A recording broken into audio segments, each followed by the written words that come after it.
The doctor heading up this study says this is not science fiction. She believes that the research will lead to new longevity drugs in the next 5 to 10 years. What do you do in the afternoon? Exactly that, right? Well, there's a lot of naps. I've got to tell you. Bernadette Snyder and Vince Frangillo taking part in the Super Ager study. She's 96, he turns 98 tomorrow. Both live at Abbotswood at Irving Park in Greensboro. They have different views on aging. Every time you wake up, you wonder what's hurting. In French, there's an expression, good morning, tamalou. Tamalou means you hurt where? I think with a good sense of humor and always a positive outlook, it's amazing what you can do in life. I have a great time. Vince and Bernadette say they both struggle with their vision and hearing, but we found both are engaging people with quick minds. The most important thing for me to live a longer life is to move. You don't sit or lie down all the time. You move. Vince says it helps to have younger people in your life. He started dating a younger woman and shared the story of telling his grandson about it. I have to tell you, I think I'm robbing the cradle. He said, "Why is that, Gramps?" I said, "Well, she's only 78 years old." Well, he about fell off his chair laughing. Researchers say they hope to study more than 10,000 super agers, those 95 and older, in hopes of developing new drugs that will help others to live longer, healthier lives. What we really want to achieve is we want to have everyone live, for as long as they can, healthy, maintaining their independence and maintaining their function. Dr. Sophia Millman, who directs longevity studies at the Albert Einstein College of Medicine, says living a healthy lifestyle isn't necessarily the key to living a longer life. In these very unique individuals, it seems that it's more than their lifestyle that helped them get there. And everything seems to be pointing to their inheritance. It's the genes passed down by our ancestors. Dr. Millman says studying the DNA of superagers will help to develop new drugs that will extend life in the very near future. We think that this is absolutely plausible. This is absolutely something that can be, and we think it will happen. So what do you think of the study of trying to help others to live longer lives? Yeah, it should be done, must be done. There's so many of them now, and there's going to be many, many more in the future. But will the study and the new drugs developed help superagers to deal with the emotional issues of aging, such as loneliness? It's not the same as it used to be that the grandparents were part of the family. Now it's, where are we going to put Granny? Okay? That's different. In Greensboro, Bill O'Neill, WXII 12 News. And if you are interested in joining the study, visit the website superagersstudy.org. You must be 95 or older to qualify. Well, pull out your red clothing. Tomorrow is National Wear Red Day, and the day, which is always held on the first Friday of every February, aims to raise awareness of the leading cause of death in women, which is cardiovascular disease. Women also account for more than 57% of total strokes. Cardiovascular disease is actually the #1 killer of women. Actually, we lose more women to cardiovascular disease than we lose to all forms of cancer combined. Throughout the country, you're going to see anchors going red, cities going red, buildings going red, and women sharing their stories about why it's so important and how we can protect the hearts of the women that we love. And you can use the hashtag #GoRedTriad on social media tomorrow to sport your red and raise awareness for women's heart health. Well, bundle up. Punxsutawney Phil is predicting 6 more weeks of winter during an annual Groundhog Day celebration today. I never liked him. Now I know why. People gathered at Gobbler's Knob in western Pennsylvania this morning as the furry critter was summoned from his tree stump to learn if he had seen his shadow. And he did. The National Oceanic and Atmospheric Administration compared Punxsutawney Phil's forecast to the national weather the last 10 years and found on average, Phil has gotten it right 40% of the time. So not a great record. So he could be wrong, right? But not a terrible one either, Michelle.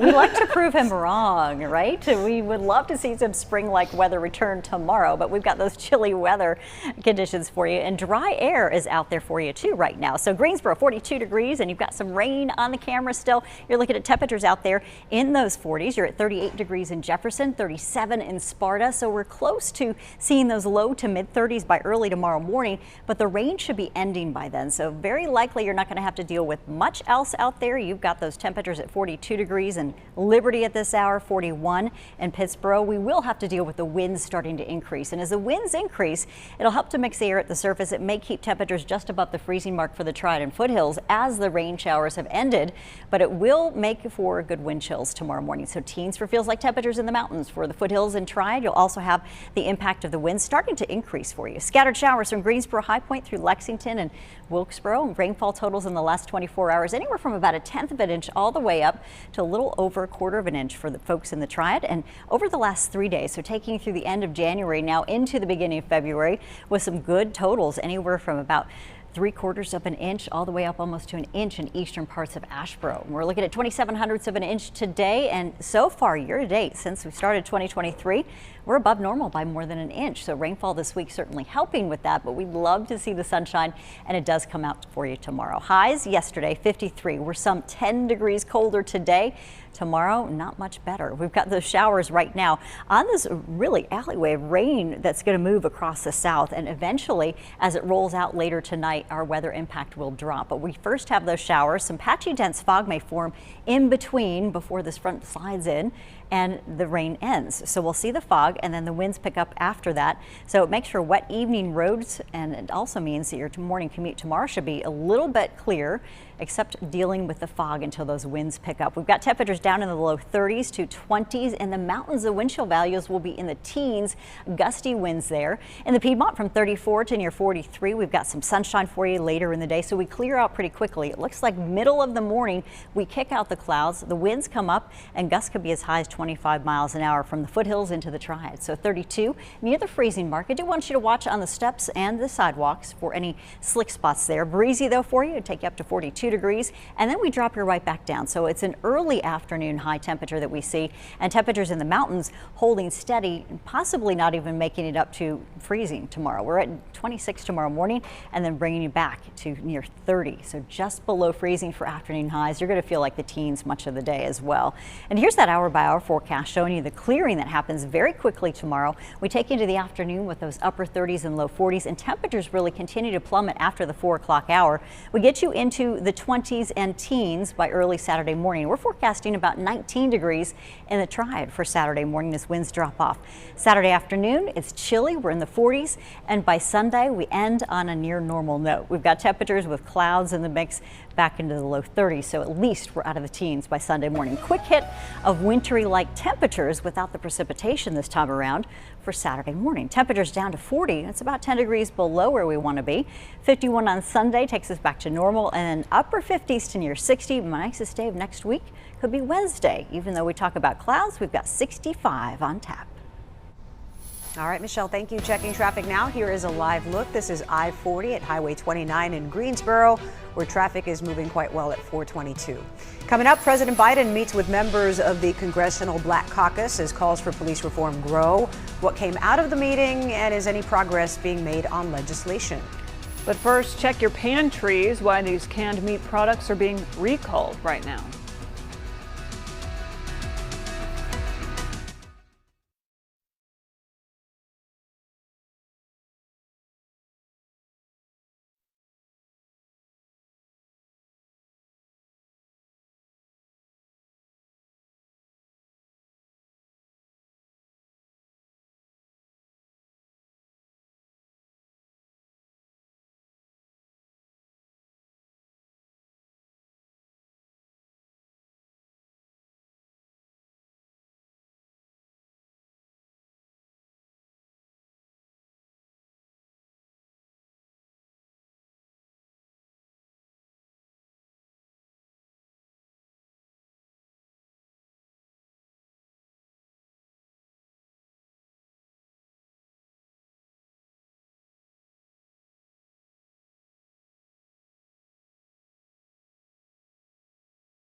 More and more children are being diagnosed with autism. The Journal of Pediatrics found between 2000 and 2016, the rate of autism diagnosis in children tripled. Researchers focused their efforts on rates of 8-year-olds in the New York, New Jersey metro area. One reason for the higher rate of diagnosis may be that there are more awarenesses going on with autism within the general public right now. There are also better tools for diagnosing autism and more education about it too.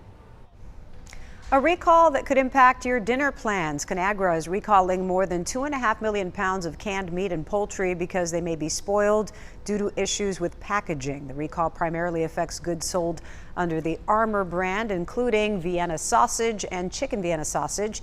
They were produced between December 12th of last year and January 13th of this year. Shoppers who bought these products should throw them away or take them back to the store.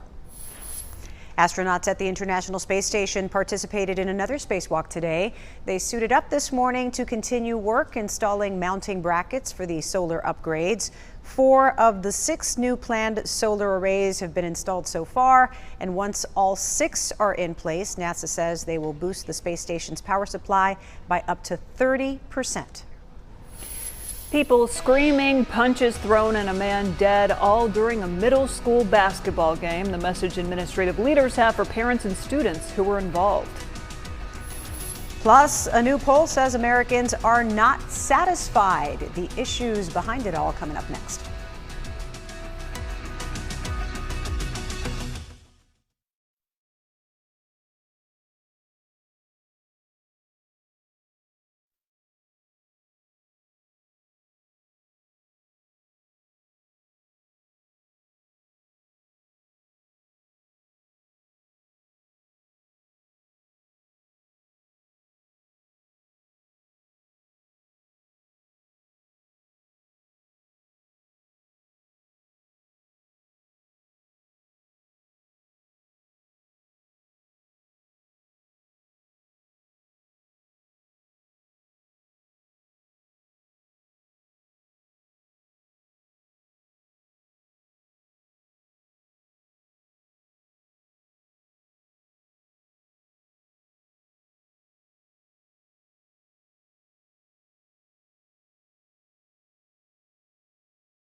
You're watching WXII 12 News. Rain, rain, and more rain. That's been the story for much of this week. It is another impact day for us. Let's check back in with meteorologist Michelle Kennedy. And Michelle, how are things looking? They are looking still rainy for some over in Greensboro, Burlington, Graham. As we get to south, we're looking at those clouds and still some sprinkles around. You can see it on the camera there too.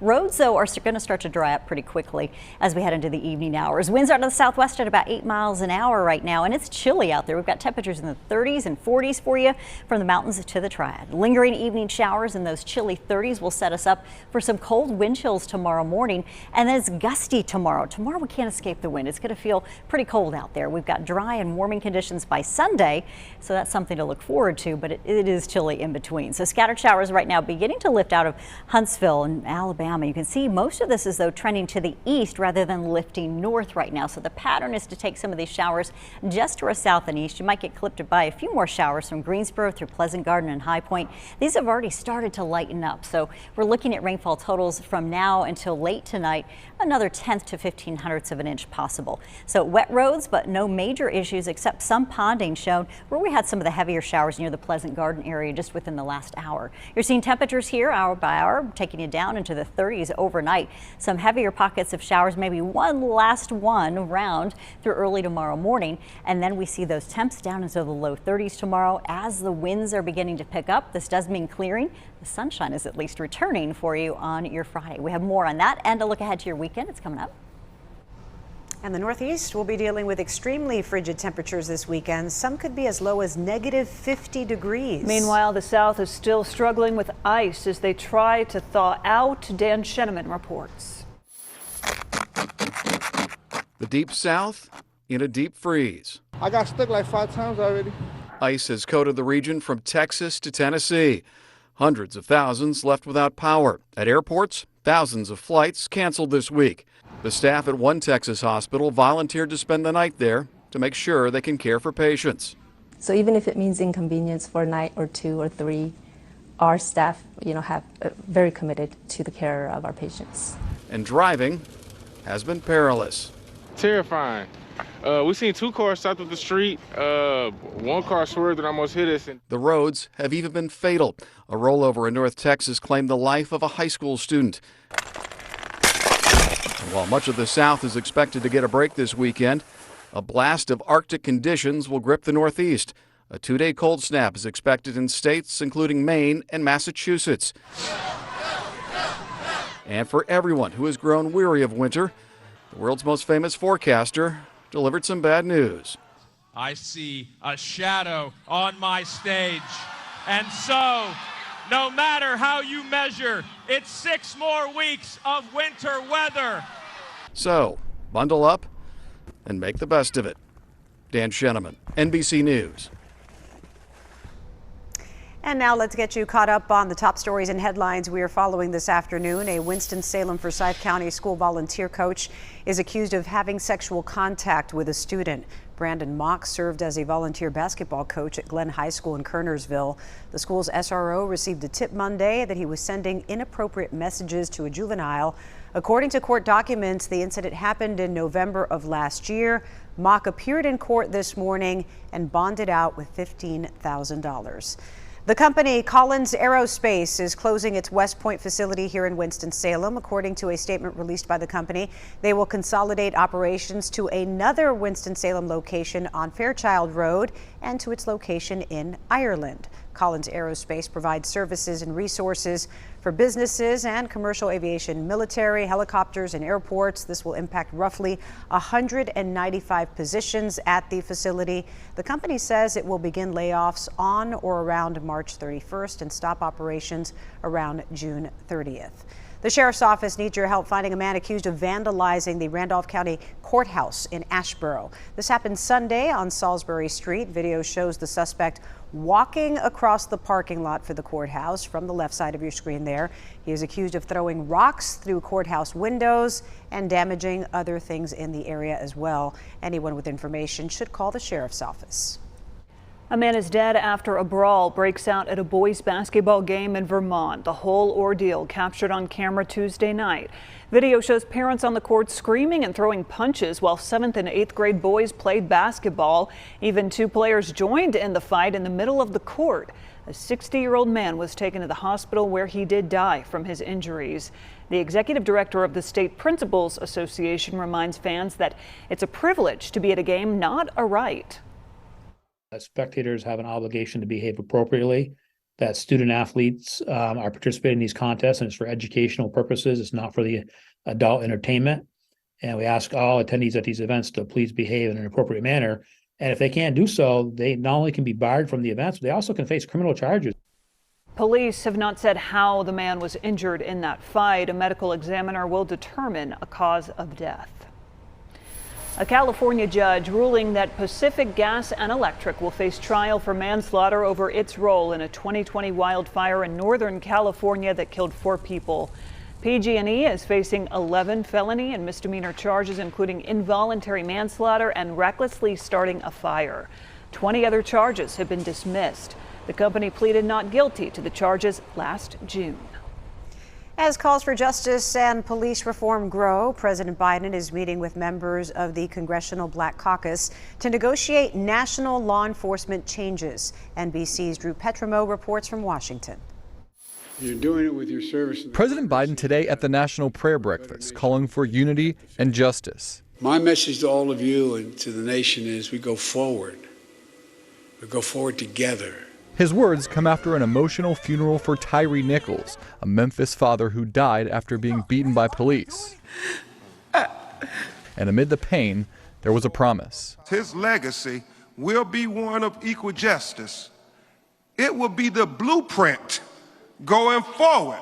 Activists pledging to use the tragedy to fuel their push for change. Today at the White House, step 1. Members of the Congressional Black Caucus meet with President Biden. It is time for Congress to act. Caucus members want the president to speak more forcefully about police violence during his State of the Union speech next week. They're pushing executive action to change criminal justice laws, and they're calling for a revival of the George Floyd Justice and Policing Act, which stalled in the Senate. We do need to have a real, genuine, authentic, and bipartisan conversation about dealing with police reform in America. But Republican Senator Tim Scott, a leading voice on this issue for his party, is making clear ambitious legislative changes have little chance of passing, calling them a non-starter. We should have simple legislation that we can agree upon. Scott and Republicans say they are willing to restart talks over a more conservative police reform plan that increases training and provides more resources to departments. Drew Petrimo, NBC News, Washington. A new poll finds Americans are not happy with the state of the country. Gallup released its annual Mood of the Nation poll, which looks at a variety of issues.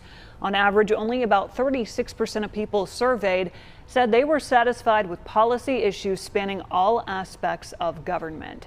One of the lowest rated issues was the state of our economy, which only about a quarter of Americans said they were satisfied with the way income and wealth are distributed. Satisfaction with gun laws dropped sharply this year to a record low of 34%. The U.S. is imposing visa restrictions on Taliban members involved in the repression of girls and women in Afghanistan. The visa restrictions apply to certain current and former Taliban members, non-state security group members, and others. The announcement comes more than a month after the Taliban announced it was banning women from attending universities and working with non-government organizations. The U.S. military is getting expanded access to places in the Philippines as part of an effort to counter China's aggression toward Taiwan. In the deal, American forces get access to 4 more bases in the Philippines. This gives the U.S. a greater strategic footing in the South China Sea, less than 200 miles from Taiwan. Shell doubled its profits last year. The British oil and gas company earned close to $40 billion in annual profit for 2022. That's up from $19 billion from the previous financial year. It was driven by higher oil and gas prices, robust refining margins, and a strong trading. This comes just days after Exxon posted a $56 billion net profit for 2022. And let's take a look at gas prices right now. The national average for a gallon of regular gas currently is $3.49, according to AAA. That's up more than a quarter from last month. In North Carolina, we're slightly below the national average at $3.32 a gallon. In the Triad, prices range from $3.24 a gallon to $3.40. Tom Brady announcing he is retiring for good on Wednesday, but is there one more contract in his future? New England Patriots owner Robert Kraft hopes so. He wants Brady to retire with his team. Not only do I want it, our fans are clamoring for it. And to us, he always has been and always will be a Patriot. We will do everything in our power to bring him back, have him sign off as a Patriot, and find ways to honor him for many years to come. Brady played 20 years with the Patriots before he left to join the Tampa Bay Buccaneers in 2020. He is eligible for the Hall of Fame in 2028. Checking traffic, a live look at Highway 52 at MLK Jr. Drive in Winston-Salem. Busy on the roads right now, but no delays to report here at 440. Hang out with Seth Rogen for a day, what he's offering fans and how you can apply. And excitement building for Beyoncé's world tour, but will the company selling tickets be able to handle the demand? The fans weigh in. On this day in Black history, in 1960, 4 A&T students sat down at a whites-only Woolworth's lunch counter in Greensboro to take a stand against segregation. These men, known as the Greensboro Four, helped inspire a national sit-in movement. WXII 12 is proud to celebrate Black History Month.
Beyoncé announced a world tour for her highly successful Renaissance album. But some fans are concerned about whether Ticketmaster will be ready to handle the demand. NBC's Emily Ikeda is here now with the details. That girl, known better to her fans as Queen Bee, is back and ready to hit the road. Beyoncé gearing up this morning for a world tour for Renaissance, her 7th album to hit #1 on the charts and propel the superstar to the front of the pack of this year's Grammy nominees, where she's up for Record, Album, and Song of the Year, the night's top honors. Members of the Beehive hoping they won't have their souls broken ahead of tickets for the new tour officially going on sale. The Renaissance tour is happening. Renaissance will be Ticketmaster's most high-profile test since the botched rollout of Taylor Swift's Eras Tour. Didn't get tickets to the Taylor Swift concert. The bad blood among the so-called Swifties, many not ready to shake it off after issues with the site led them to not getting tickets. Some Beyoncé fans worried about a deja vu. I think it's going to be like a Taylor Swift 2.0. I really do. Ticketmaster, you better figure it out. I don't know who you need to call. Ghostbusters, Tyrone, your mama, Jesus. Figure it out. The fallout from the Swift tour, which Ticketmaster blamed in part on cyber attacks, even leading to a congressional hearing over Ticketmaster and parent company Live Nation Entertainment's vast control of the concert market share. Live Nation doesn't just dominate the ticketing. It's about 70% of the big concert market, but also they own many of the major venues. And for the venues that they don't own, they tend to lock in on 3, 5, 7-year agreements. Ticketmaster already warning demand for Renaissance is expected to be high. Anticipation leaving many hoping for a sweet dream over a beautiful nightmare.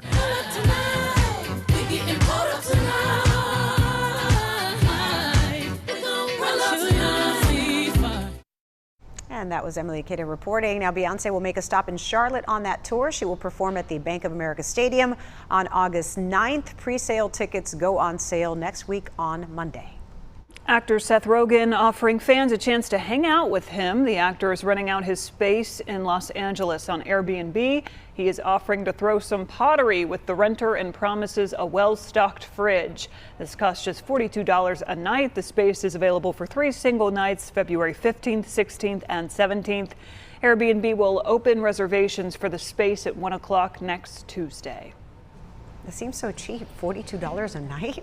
Yeah, I mean, that's What's way the better than a space? hotel. Like a closet? Yeah, I mean, is it a studio or who knows? But Sounds worth good, checking Michelle. out. Yeah, As long as it has good heating, to be true. right? $42. I think it's like maybe you're on camera and you don't know it. It'll be a movie he'll come out with later. Who knows? That would be fun though to see where he lives. We've got those temperatures out there tonight. Chilly in the 40s with rain chances that are starting to wind down. We still have an impact for you for another few hours as we've got some wet roads out there. Totals another 1/10 to a 1/4 of an inch possible, mainly in the southern Piedmont where we can see some heavier totals. But wet roads will start to dry out overnight as we cool down. And look at this. We've got colder temperatures for afternoon highs. These are not morning lows. We're colder for highs into the low 40s, about 10 degrees cooler than where we would be typically this time of the year. Then we take you up to 65 degrees and you see some sunshine in between too. So we are looking forward to having a stretch of sunshine before we have to get rain back in here. Cold too by Saturday morning down to 19.